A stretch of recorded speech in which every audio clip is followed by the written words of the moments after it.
the interstate, the freeway, we all grew up calling it different things. You know, that stretch of road that you can go 70 miles an hour on, or 80 if you live in other places, or 55 if you grew up in the 80s, you know, that kind of stuff. So we grew up in different places, different times. But the interstate system is a pretty amazing system. It literally is a path of road that goes from state to state. 48,000 miles of interstate that connects in unencumbered travel, largely, between one place to another place. Every little town, every little place, every big city, all connected to each other by this little path you can jump on and get out of the way, right? No stoplights, no things in the way, you know, just a little bit of construction, maybe an accident, you know, a random pothole here and there. But, you know, those kinds of things that just constantly kind of churn around in our lives. But it's one of those things that is a staple of our community, but it was not always that way. 1956 was kind of the year when it really kind of rolled out. It was dreamed up in the 30s. $4.8 million invested in it. I'm not 4.8, $480 million invested in it right after the Great Depression. Part of the big deal. If you want to read some fascinating history, read some history about the interstate system, where it was and how it was built, all this stuff. But it's this free way of traveling. Not free cost, because it's anything but free, right? I mean, it is ridiculously expensive to put all that in there, but it is a free way of traveling. It's free of as many distractions as possible. We protect those environments, right? We don't put stoplights on there. Could you imagine how tragic it would be? You're traveling along 70, 75, 80 if you're in the slow lane. You know, like if you're over here with me, you're driving 90, 95 miles an hour, and all of a sudden there's a speed bump. You know, like if you hit that, could you imagine what would happen to your car or traffic? Because like if there's a tiny little accident or somebody breaks down, Waze is always telling me there's an abandoned car on the side of the road and traffic is backed up for miles because we all have to get a look at it while we drive by, you know? Like one little distraction creates this huge mess, but we minimize those distractions. Remember back in the day when I was a kid anyways, I never really grew up when there wasn't an interstate system, but my parent, like as a little kid, I grew up around it. There wasn't always one. You'd go into little towns and you'd be going 55 miles an hour and then 45 and then 35 and then speed trap, you know, like little Barney would pull you over and give you a ticket and you'd have to take it, you know, and go away. But like now you can go to anywhere you're going to go and get off on an exit, go a little bit away, and you're in someplace. That's the only way to roll. I mean, the freeway is the only way to travel. And the same thing's true of our lives.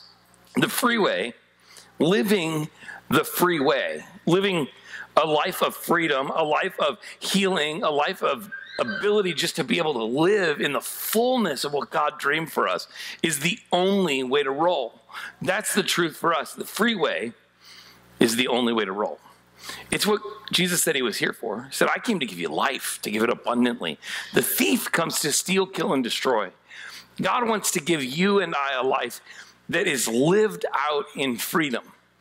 But there are a number of things along the way that are included in this freedom path, in this freeway of living that are vitally important for us to understand because we all want to live in that freedom. We all want to live in that space, but there are some practical and real things along the way that need to be a part of our everyday lives if we want to experience all of the full life that Jesus really has for us. Man, you're familiar with most of the things because you see them every day in our freeway systems, in our interstates.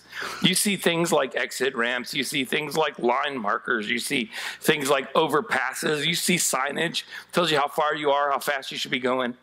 But I want to draw your attention to one that you might be really familiar with, but you just kind of go unnoticed most of the time because you really hope to never need them. It's the guardrail. You ever think about guardrails? Now, guardrails are a pretty important piece of the travel system, okay? And we all know what a guardrail is. You've got a picture of it in your mind, and you know they're there, you know what they are. But let's, you know, for the sake of our conversation today, let's talk about a real, like a definition for us, okay?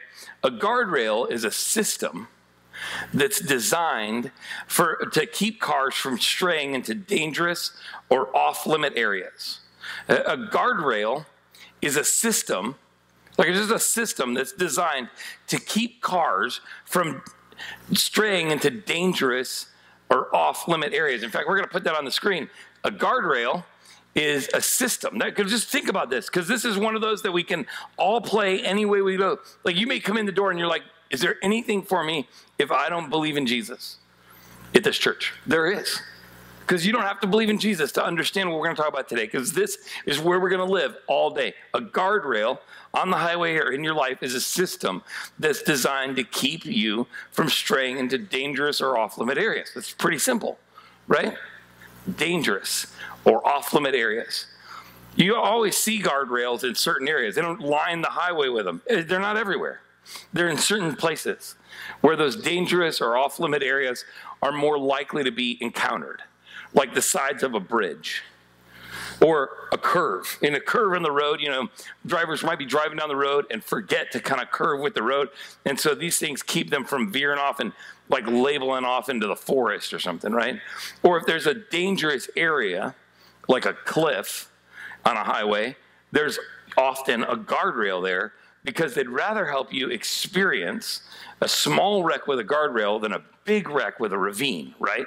So we want to experience these things. These guardrails are on our highways, and they should be in our life to direct our life and protect our life. They direct us around the curves, the dangerous areas in our life, and they protect us from experiencing terrible damage.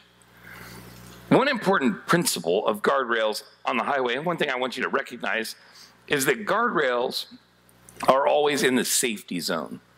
I mean, technically speaking, if you look at where the guardrail is placed, technically you could drive there, couldn't you?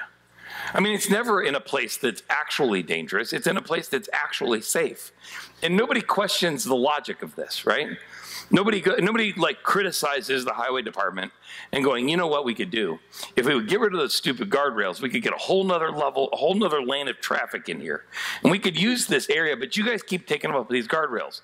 Put the guardrail outside the safety zone, and that'll keep us. Nobody questions that, right? Nobody says we should put a guardrail at the bottom of the ravine, right?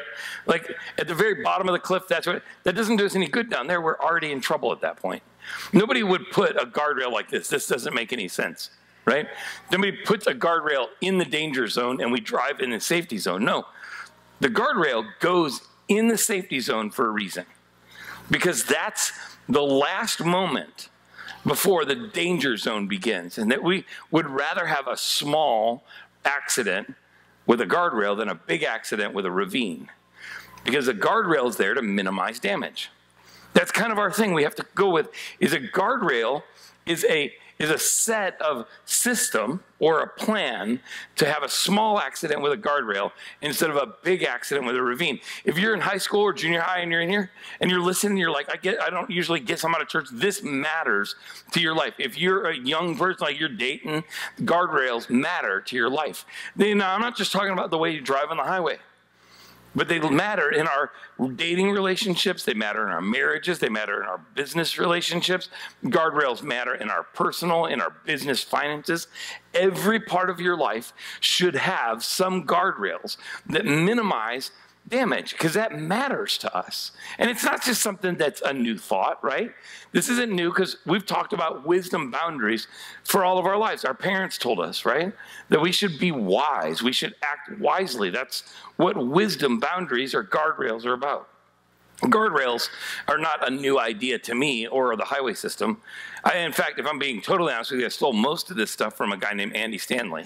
And Andy is one of the smartest and best communicators in our generation. And I love listening to Andy Stanley. And so when I heard this message about 10 years ago, it just revolutionized the way I think. And so we have to teach this to people every day. If you want to take a next step in this, one of the things you can do today is Google Andy Stanley guardrails. He says it profoundly better than I do. But rather than just watch a video of him, I feel like we can walk through this together. In fact, it's not just something that I've talked about or that Andy's talked about. It's something that Paul talks about. Paul writes this stuff in Ephesians, and we talk a lot about this chapter. It's a good chapter because right after this passage, it says this wonderful verse, husbands, love your wives like Christ loved the church. But before that, it says, wives, submit to your husbands. So this must be a really good passage, because right before that, I'm just kidding. So anyways, but I'm just playing. So the thing is, this isn't new to me. It's not new to Andy. It's not new to your grandma or your mom. This is not new to us. It's something that we find in Scripture that Paul talks about in this way. And he wrote this stuff 2,000 years ago. So I feel like if you and I are going to understand how we can have boundaries in our lives, that maybe we could just walk slowly through this passage. Now I'm going to read it to you a couple of times because I want you to kind of let it settle into you. So just pay close attention to it. Listen to what this says. So be careful how you live. Don't live like fools, but like those who are wise. Make the most out of every opportunity in these evil days. Don't act thoughtlessly, but understand what the Lord wants you to do. Don't be drunk with wine, because it will ruin your life. Instead, be filled with the Spirit. I want to read it again. Listen. Be careful how you live. Don't live like fools, but live like those who are wise. Make the most out of every opportunity, and don't act thoughtlessly, but understand what the Lord wants you to do. And don't be drunk with wine, because it'll ruin your life. Be filled with the Spirit. Those are some pretty common sense words. And like I said earlier, like even if you came in here and faith's not your thing, every word of that, all the way up to the end, it's something you can just go, you know what, that makes sense. That's the way to do things, because nobody questions the logic of putting a guardrail in the safety zone, because a small accident with a guardrail is a far better thing than a big accident with a ravine. So we have these things in our life that are at risk, and what Paul directly is just talking about is us being wise enough to have some boundaries in our life. Now listen, boundaries can become our focus, can't they? And we're going to talk about this a couple of times as we go. But the whole idea of legalism and religion is when we put boundaries in our life and then we focus on the boundaries instead of on the freedom. That's the big difference between religion and relationship. When we put rules in our life, or kind of standards in our life, or safety boundaries in our life, and then all we do is stare at the boundaries, that's where legalism creeps in. We've all been a part of that. But you don't drive down the highway and drive by the guardrails, right? You don't go ram up against this guardrail and look at it and then go, oh, you know, I should move, and then go up against the other guardrail. You don't get to a curve and go, okay, my job is to make sure I ride the guardrail around the edge, right? That's not how this works. They're not intended to be the way that you drive. You're intended to live in the freedom. You're intended to drive freely in the lane. The guardrails are just there to make you have more opportunity to live in freedom. They're there to protect. Now, I'll just give you a couple of examples so you know what I mean by guardrails. There's lots and lots of them. But in my life, just some regular everyday guardrails that are a part of our life. Sheila and I have lived on a budget now for like 16, 17 years. I mean, a long time. We've been on a budget most of our married life. And you know what? We don't fight about money anymore. Because we used to fight about money all the time. It was a constant source of tension. Because we'd go to the store and I'd be like, hey, can we get this? And she'd be like, no, we don't have money for that. We're broke. We don't have any money. Then we'd go somewhere else, and next thing I know, magically there was money. Why? Because she wanted something, you know? And now she wanted something, there's money. When I'm like, wait a second, and we get in a fight about it. Or I would go spend money, and she's like, we can't spend money on that. I'm like, but there's clearly money, right? And when we got into a budget, we said, hey, we need some boundaries in our lives so we know like where the grocery shopping starts and where it ends, right? And where clothing budget starts and where it ends. And once we'd agreed this is where the clothing budget starts and ends, then we got to work on this, and this is where the car maintenance budget begins and ends. And then we go, hey, look, if it's not going to come out of car budget, it's got to come from somewhere. So now we have to agree, where does it come from? It's just a boundary. It's a wisdom boundary set in the safety. We could still live paycheck to paycheck if we wanted to, but it's just not wise. Another one, simple one, right? A very easy one for me. For our entire married life, I've had the standard, I don't meet alone with women. That doesn't mean I don't have a conversation with women. That doesn't mean that I don't counsel or work with women. It's just I don't meet alone with women. If I'm going to meet with a lady, the door stays open and there are other people in the building. It's really simple, right? It's not a big deal. I mean, it doesn't really encumber things. It's many of times, it's out of respect for you as men. Because I don't want your Wives, I don't want your wives to have the reputation that you're meeting alone with some guy, and I don't want to have that reputation, and there's no telling how fallen we are, right? So let's just have a wisdom boundary. And some people, I actually heard somebody say, I have a 50-50 rule, right? That I don't meet alone with women who are under 50 or under 50 pounds overweight. And I'm like, do you want to be the guy who goes, oh, I can meet with you. It's all good. Don't worry about it. You're fine. Come on in. You're good. You're totally ugly. Get in here. You know, like that's not how this works, right? So we just set a wisdom boundary. Listen, the big wreck with the ravine over here has wrecked more marriages and lives and ministries than I can possibly tell you about. So let's just put a boundary up here so I don't have to worry about it.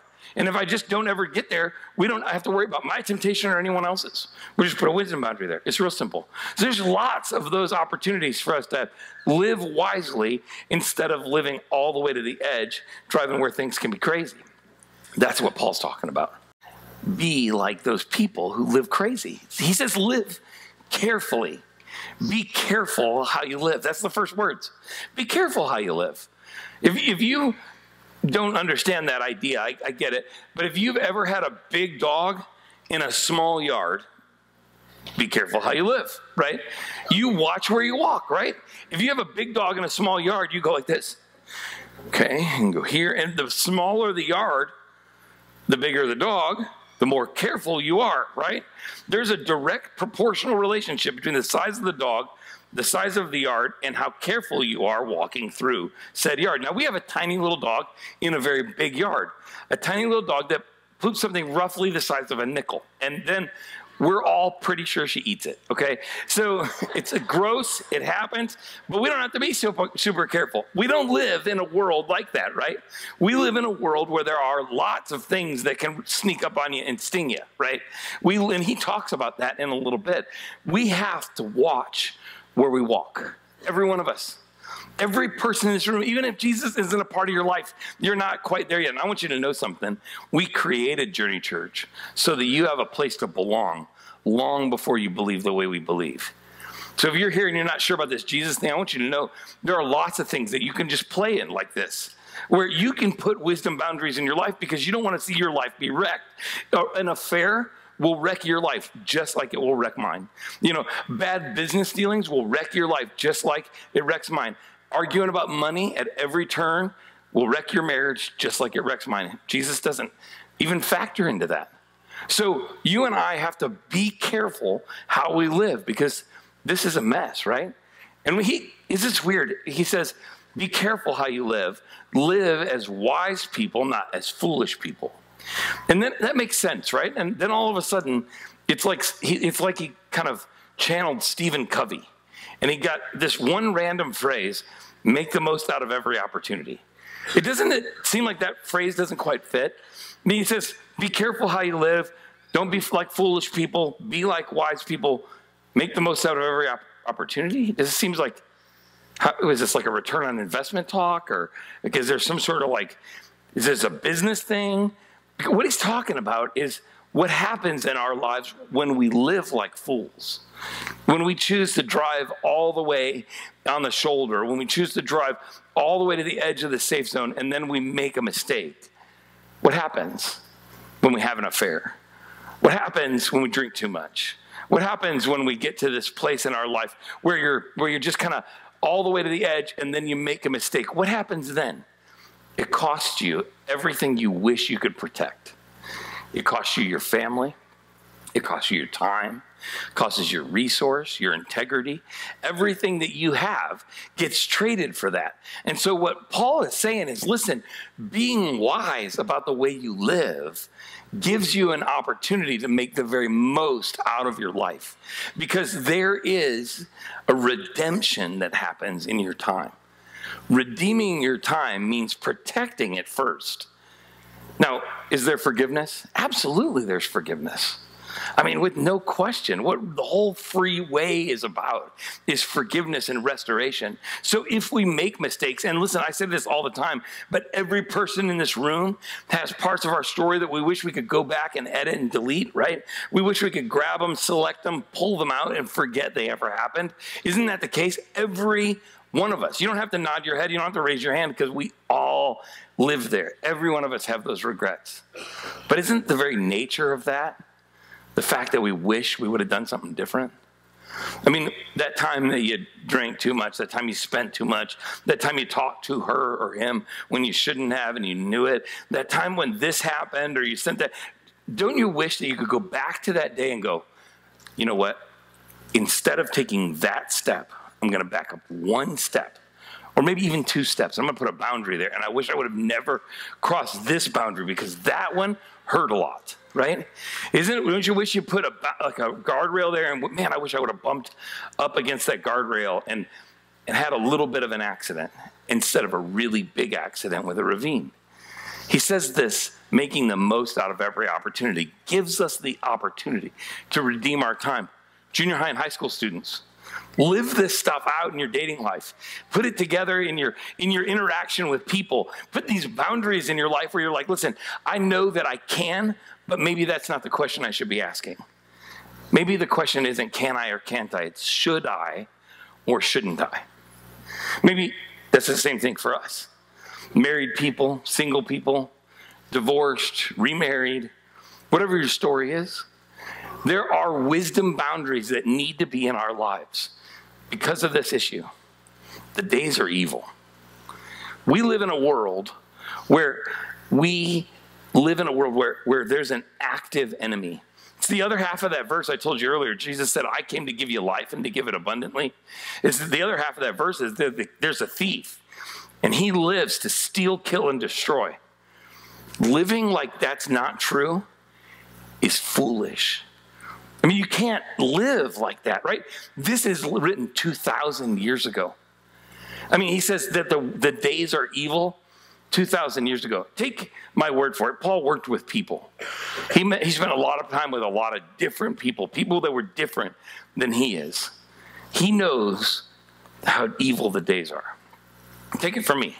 There's not a lot I know in life, but I'm a person who works with people. You know you, and so you're well acquainted with your mess, right?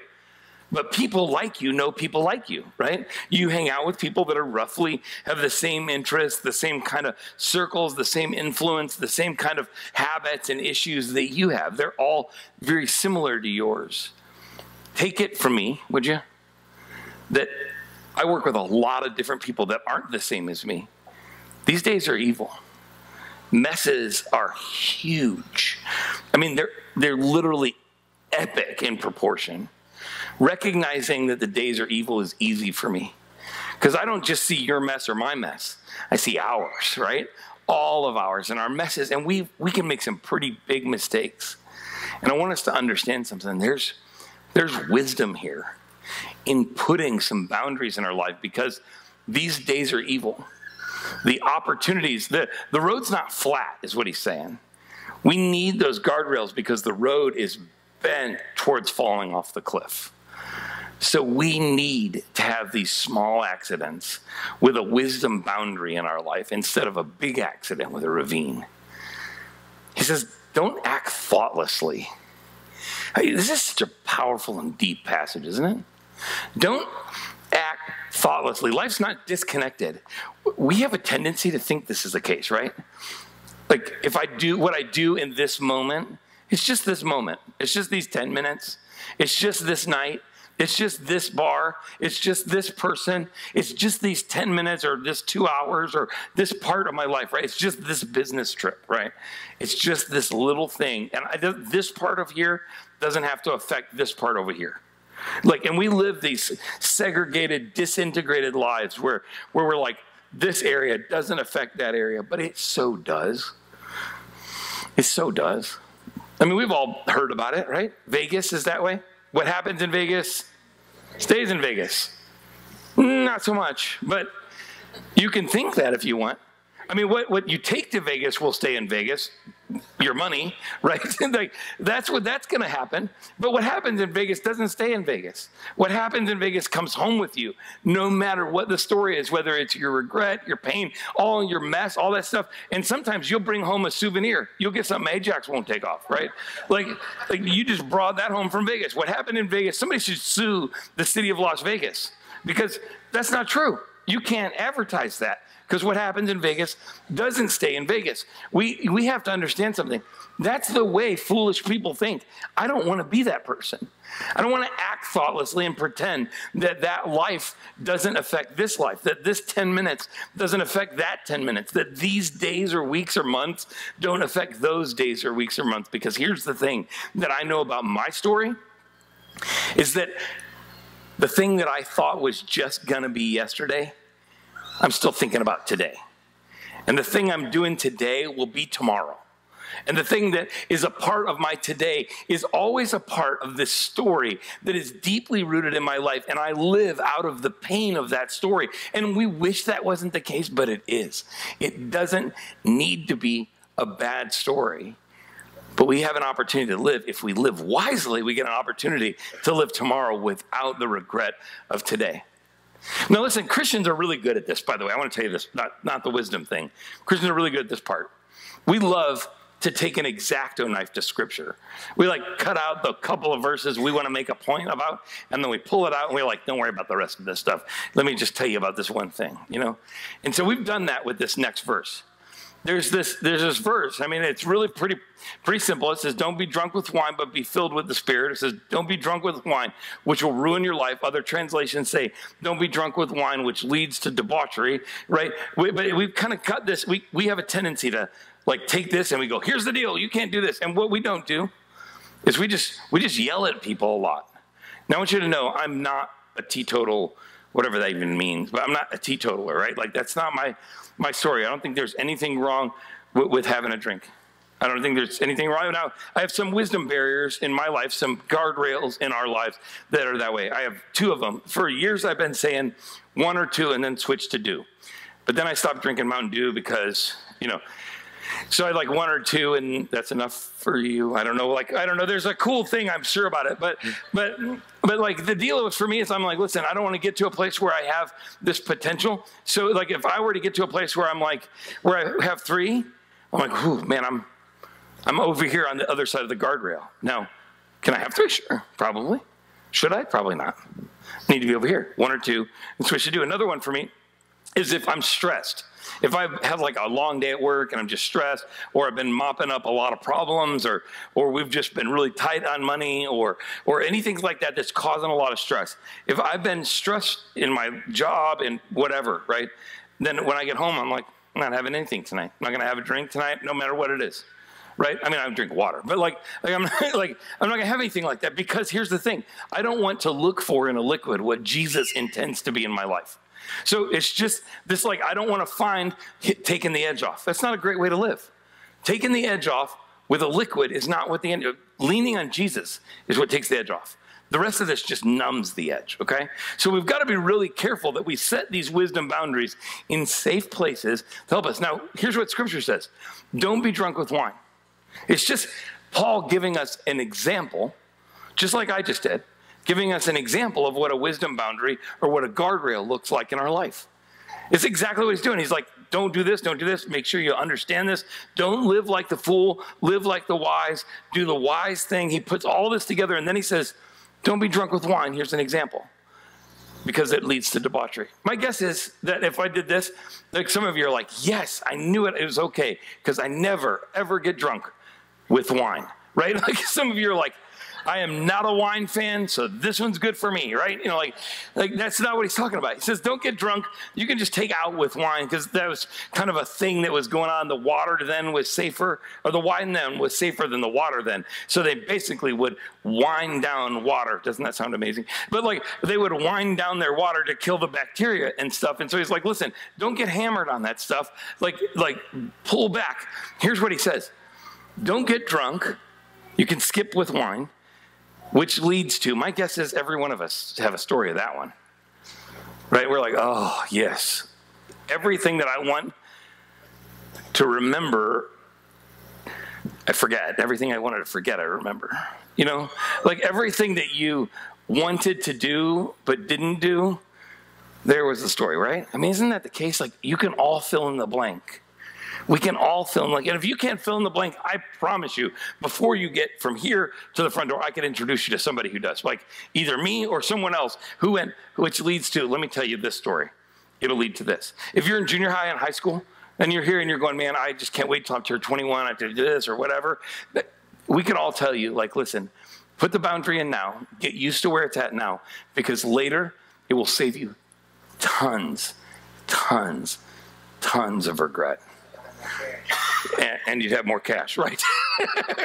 And the truth of it is that we have these issues in our lives where we've got to understand that Paul's given us this example. Don't be drunk with wine, because it leads to derailing of your life. It ruins your life. But here's the deal. And this is what he's given us the example for. But be filled with the Spirit. God's plan is for us to have guardrails, wisdom, boundaries in our lives, but not to have to live by them. He wants us to live in freedom. He wants us to live in a place where we're free and able to be totally filled with the Spirit and live in the freedom of our lives. And here's the thing that guardrails do. On the highway, you're traveling down and you hit a guardrail. Guardrails protect your life and direct it in the right way so that you have the opportunity to travel on the freeway again. If we don't have guardrails in our lives, there can and probably will be an accident in our life, a time in our life that moves us into a place where we have the hardest time getting back on the freeway, or maybe we don't get there at all. God's plan for us is not for us to live by the boundaries. It's to live with boundaries. It's not for us to bounce back and forth between the boundaries. It's for us to have them and to act wisely and walk with him on the freeway. So what's the next step that you can take? What's the thing that you and I can do as we walk out of here? One, ask yourself this question. Really simple question. Where are you flirting with disaster? It might be different for a lot of us, right? Some of us, it's our drinking. Some of us, it's like, man, I know they're going to legalize it one day, right? And right now I'm just kind of, listen, it's not that one day, right? It's not that day yet. And yes, our Easter services are on 4:20, and yes, they're at 4:30, and we might have some snacks available. But like, I'm just kidding. Maybe where are you flirting with disaster? Have you been talking to somebody in the office and you're like, I know I shouldn't be talking to her. I know where this is leading, and I'm just lying to myself, right? I'm not saying go get accountability. I'm really not. Because the truth of it is, that if you'll lie to yourself, you'll lie to an accountability partner in a second. It won't even cross your mind, right? Because you're lying to you. But where are you flirting with disaster? You're flirting with disaster, whether it's a relationship, whether it's money, what is it? Just admit that you're flirting with disaster and then tell somebody. Not have them hold you accountable and ask you, did you do that? Did you do that? Did you do that? And then just work with that person to help figure out where's the wisdom boundary. Like where do you need to implement a 1 or 2 and then switch to do rule? Where do you need to put a place like, this is when I know I'm drinking too much? Let me, by the way, just a real quick, this is free, okay? Totally free. If more than one person has told you you're drinking too much, you're drinking too much, okay? So, but like, where is it that you need to get to a place where you go, you know what? This is where I know I'm at risk, and this is not a safe place to be. So I'm gonna, until my heart is trained the freeway, I'm going to live with this boundary in place. Listen, I'm going to leave it right there because this is good stuff. But before Chris comes up here and tells you one thing, I want to tell you about my shirt because this is a cool shirt. It's not just, I wish it was. Okay, but this is the Journey Church Bike Run shirt, a tradition since 2010, believe it or not. Yeah, no kidding. Some of you have all of these shirts. We do one of these every year. There you go, back there. So we got all of these shirts every year. This is the 2019 Journey Bike Run shirt. Now, what's special about this shirt is not just that it says Journey Church or it looks cool, okay? Although it does both of those. What's special about this shirt is that it's a little bit more expensive than our typical shirts. I know that you're like, what? How's that special? But the money that we raise from selling these shirts goes to help kids go to camp. Kids going to camp changes kids' lives. Junior high and high school kids will go to camp this year because people like us will invest $20 in a shirt, okay? $20 for a shirt. And here's what we want you to do. There's a bonus for this. If you buy it today, there's a bonus, okay? So if you buy the shirt today, then you get the bonus of not having to pick out your clothes next week, because we want you to wear this shirt next Sunday. See how this works? You don't have to do any ironing because it's a t-shirt. You don't have to do any picking out. You just get up, put some jeans on and your t-shirt, come to church next week, because next week is the bike blessing. We do that. We did this last year. We're doing it again. We're building this thing toward it. If you or somebody you know rides a motorcycle or some sort of, you can bring whatever you want to bring. We'll bless it. We're thrilled to pray over the riding season. It's a beautiful time.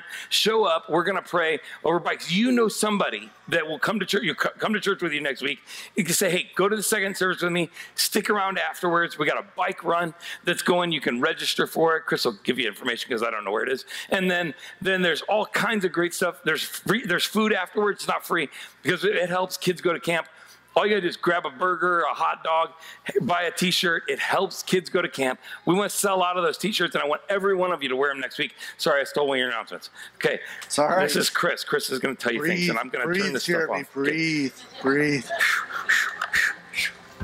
Well, there you go. That gets us rolling. And if you want to be a part of that, I bet if you went to ourjourney.news, there's something that says bike blessing and bike run. That would be the perfect place for you to sign up for that, get engaged around it.